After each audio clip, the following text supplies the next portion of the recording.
Welcome, new supporters. Omnilaw, thank you for your support. It is much appreciated. Hello, travelers. Boardman21 here, and today's build is the Multishot Marksman. Now, the last time I used Multishot, I was using it procced at a flurry, and we were channeling it, and mana would always become sort of an issue. And while I was going to update that one and try and throw in more mana regen so that when we stop channeling here and there, we'd be able to stay at full mana, or I was also going to try building it around the new bow aspect of the flight, I believe it's called. Unfortunately, I was unable to gamble the bow, and we've spent millions. I think I'm nearing the 5 million gold mark on that and haven't been able to get it, so I decided we're just going to build a pure multi-shot where you actually manually cast it itself, as this allows for more AoE and it allows us with mana regen not to have any mana issues. I can actually sit there and spam multi-shot non-stop and my mana will stay full, and that's even with smoke bomb and decoy going off in the back. Of course, we're going to throw in some shifts so that we can get extra damage out of it and have extra mobility. But overall, this build is very quick, clears echoes really well, does alright on single targets, but it can be a bit squishy, especially if you stack 4 damage modifiers and an empowered timeline, which is what I've done, and I struggled for a little bit until I worked those off, but we worked through it. Now, while this isn't the most tankiest build and it's also not the highest DPS, it is actually a lot of fun to play. I really like the change of pace where you get a full screen AoE that goes further off the screen than you can see so that you're able to fire and advance. It reminds me a lot of the Ashen Crown for the Elemental Nova build. Alright, let's go ahead and get into the skills, the interactions, and just how it all works. For skills, I'm running Decoy, Shift, Smoke Bomb, Shurikens, and Multishot. For Decoy, we have this set up just as like a taunt thing. It's also going to debuff the enemy, fear them a little bit, get them to run away, and give us haste.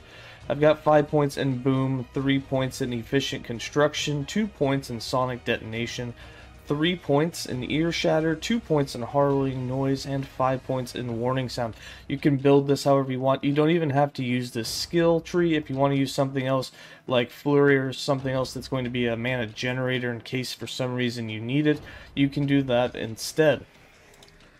For Shift, we have this set up to proc Shurikens on Shift. It's also going to give us a big boost for our bow attacks, and then we'll also get an invincibility as well as some dodge out of it and haste. We've got 2 points in Shadow Recuperation, 5 points in Sleight of Hand. This means when we shift, we'll have 5 Shurikens that will get fired outwards. When those proc, they will spin around us, and it gives us a bunch of increased armor, as well as it will shred a bunch of their physical resistance. Then we've got 3 points in Jade Quiver, so we get 3 Jade Arrows. This will increase our critical strike chance, and 3 points in Jagged Arrows will increase our critical strike multiplier with our attacks with the Jade Arrows. We then have 3 points in Swift Recovery, 2 points in Momentum, 1 point in Shadow Slip, so we're invulnerable while shifting, and 1 point in Elusive, so that will gain 30 flat dodge per point of dex we have for 1 second after shifting. For Smoke Bomb, we have this set up to give us crit chance, as well as it's going to slow the enemies, and it's going to give us Dust Shrouds that will increase our dodge rating and our glancing blow. We got 1 point in Thick Smoke, 1 point in Shrouded in Darkness, 4 points in Rapid Concealment, 3 points in Generosity, 1 point in Concealed in Carnage, 5 points in Lingering Fumes, and 5 points in Shadow Hunter. For Shurikens, this is a skill that we won't be manually casting. It'll be procced every time that we shift. It's going to give us armor and do a bunch of shred.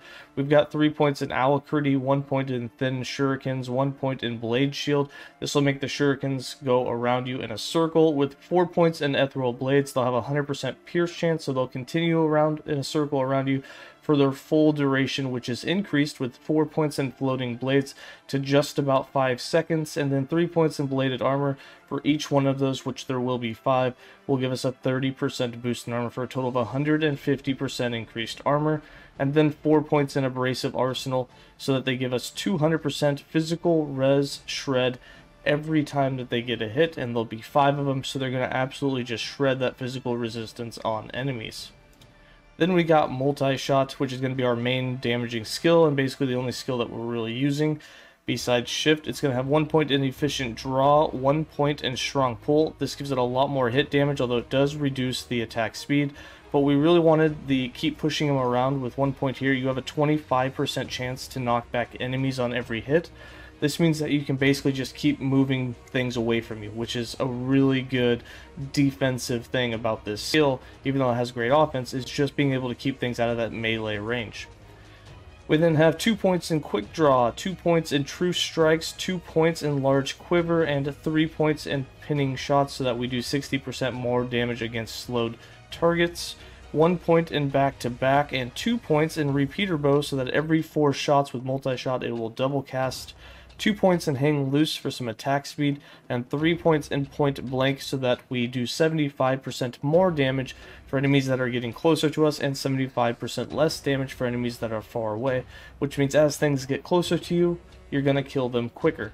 For passives, I've got 28 points in the Rogue base class with 8 points in Swift Assassin, 8 points in Steady Hand, 8 points in Guile, and 4 points in Sapping Strikes. Now, you don't need the 4 points in Sapping Strikes. You can remove this and put them somewhere else. The reason that I have them in there is in case you want to use a 0 mana costing skill. If for some reason you run out of mana, you could quickly get it back. However, once you get enough mana regeneration, it's not a problem anymore and you can remove these points. But getting to enough mana regen is going to require some time for gearing, so make sure that you have some points here and a 0 mana costing skill in the early game. For the Marksman, we got 85 points with 8 points in Draining Arrows, 8 points in Concentration, 1 point in Meditation, 8 points in Reflection, 5 points in Assassin's Quiver, 10 points in Wound Maker, 5 points in Heightened Senses, 10 points in Thief's Quiver, 5 points in Sharpshooter, 1 point in Death from Afar. Now this is going to be like your massive DPS upgrade, because what happens here with Sharpshooter is every time that you attack from range when you're hitting things at the very edge of the screen or even off screen, there's going to be a 50% chance for you to gain a stack of Sharpshooter. And you'll get 10 stacks with just one firing of the bow is basically what's going to end up happening. You'll go from 0 stacks to 10 real quick, and that's going to give you 250% increased damage, which is a huge boost of damage. I mean, 250% increased, and you can have 100% uptime as you just go through echoes and start hitting enemies. Now, these last for 8 seconds or 10 seconds, I believe. It's 8 seconds, and when they last that long, that means you have full 8 seconds. So you just have to make sure you're hitting enemies every 8 seconds, which isn't too hard. It's better than 4. And then with 1 point in Death from Afar, this will give you increased stun chance and armor shred chance from afar. With 10 stacks, you'll get 40% of each. You can take the 4 points out from the Rogue base class for the mana and the health gain and put them here, and then you will be getting a total of 200% or 2 stacks of armor shred along with 200% stun chance. You can put those here, and then it really becomes an end game build. We got 1 point in Barrage of Pain, 5 points in Perfect Aim, 10 points in Ethereal Arrows, 6 points in Sniper's Gambit, and 2 points in Master Archer. For items, idols, and blessings. So for idols, a bunch of 1x1s to fill out your elemental resist, 2 1x4s, these are going to give increased damage per arrow with multi-shot. For a suffix, try and get shred armor effect, a 1x3 with chance to shred armor on bow hit, as well as increased damage while wielding a bow. For items, we do have a unique. We have the Drekar's Compass. If I recall, you can gamble this, or it says you can gamble it, so you should be able to. Pretty sure that's how I got mine. I don't recall any dropping for me, but they've been in the game for a while now. And then this gives you a huge amount of bow physical damage. It's going to give you increased bow stun chance. It's going to reduce the cost of multi-shot and any bow attack, really. And then it's also going to give you 4 extra arrows with multi-shot, which will increase your damage as well as your AoE. And then for crafted items, you're basically just looking at increased bow damage. For the helm and the chest, you can get increased damage with per arrow with multi-shot, and that can be tier 1 to tier 5. Tier 1 is going to do you just fine. You don't need much more to do, decent damage. Obviously, you find some exalted of that. That's going to be great, but no big deal. Basically, you just work on your dodge. You want to make sure that you have chance to slow on something, because that's going to give you 60% more damage out of the multi-shot skill tree. After that, you just build into critical strike chance, build into mana regen on the rings, develop the relic and the amulet, and eventually you're going to get to a point where you can just cast it basically infinitely and not have to worry about mana at all, which is going to make it really nice. And then at that point, you can switch the passives, those 4 points around, and then also you can start squeezing in another skill that's unspecialized if you want. You'll notice I have Acid Flask on my skill bar. It really doesn't do anything for me in the build because really Multishot's the only thing that I'm using. But if you wanted, you could slide something else into that, Dark Quiver, something, and then, you know, have another skill that you can use. For blessings, I'll hover over all of these. But basically, you want increased crit chance, and then anything to do with bow attack or defense that you're missing. If you're missing a resistance, you can get that. If you're getting, you know, building into endurance and you're missing some of that, you can get that as well. But that's where most of my endurance defense comes from, is from the blessings. For the character sheet, as you can see, we have 23 mana regen. So with this build, with how well you see in the gameplay, the mana regen, all of that, that's at 23 mana per second. Now you can get more than that. You can get up to like 25 with like max tier 5 rules. If you get into the exalted, you can get even higher than that. There's really no need. I felt that mana felt pretty good after you got to about 20 per second, so you need like a mix of tier 3 and tier 4s on all 5 pieces, and you'll be doing quite well. Then for our resistances, you can see I'm quite a bit low on elemental.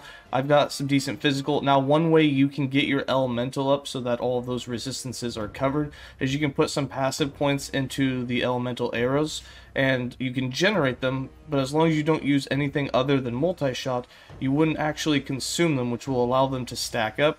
And what's nice is, since you're not using, you know, an elemental skill and nothing's using them, you can take the elemental resistance per arrow, and that'll allow you to cover your elemental resistance that way. For armor, we got about 13%. That'll go up when we shift and we have the Shurikens. If I throw on a shift here, you'll see we jump up to 23% armor. Not a huge amount, but it is decent. We got 17% dodge just standing in place, but that'll go up when both you throw on Decoy or when you use Smoke Bomb or when you shift. All of those will increase it. For damages, just the 200% crit multi with about 250% increased damage. Now that damage will go up as you use Multishot and get your sharpshooter buffs, because as you get 10 of those, you'll get another 250% increased damage, which will be huge for the build. And then we have our 100% critical strike avoidance. I don't have the endurance threshold or the endurance increased blessings in this build. I haven't gotten them on this character yet, but you would be sitting closer to 30 to 40% endurance and about 400 threshold if you had those blessings, which would help save you from any sort of one-shots that might hit you really, really hard. And then for the skill rotation and how to play, basically you could put Smoke Bomb and Decoy on autocast. If you're just going through the echoes, you don't even have to have those on. But basically you just shift around and then you just shoot out your Multishot. And as you can see, as we get our sharpshooter buffs here, let me see if I can get 10 of them. You get a higher chance the farther away you are from the target. Here we're right on top of it, so getting 10 stacks might be a little difficult, but you can see our damage does go up as we shoot more and more. Also remember that in Multishot you get 75% more damage for being closer and 75% reduced for being further away. So here you can see we're critting from anywhere from 20 to 50k with our crits, which isn't horrible damage, but again, that's like full half screen AoE. We're firing straight directly outwards on both sides. Of course, as you put your mouse on, it's pretty cool how it changes the cone shape of the attack itself. Not sure if it's supposed to do that, but if you're aiming forward, you can send them all one direction. If you aim closer to you, you can shoot them out more in a whole screen AoE. So it's pretty cool that you can do that as well, depending on where your mouse cursor is. Anyways, that's going to be it for this build guide. I hope you guys enjoyed. I hope that it brings you back to liking Multishot. I know this one's different than the Flurry channel, and I unfortunately couldn't get the new bow yet, but when we get that, a new Flurry version will definitely be in the works. Alright, that's it for me. Gonna leave you guys with some gameplay, and as always, stay safe, travelers.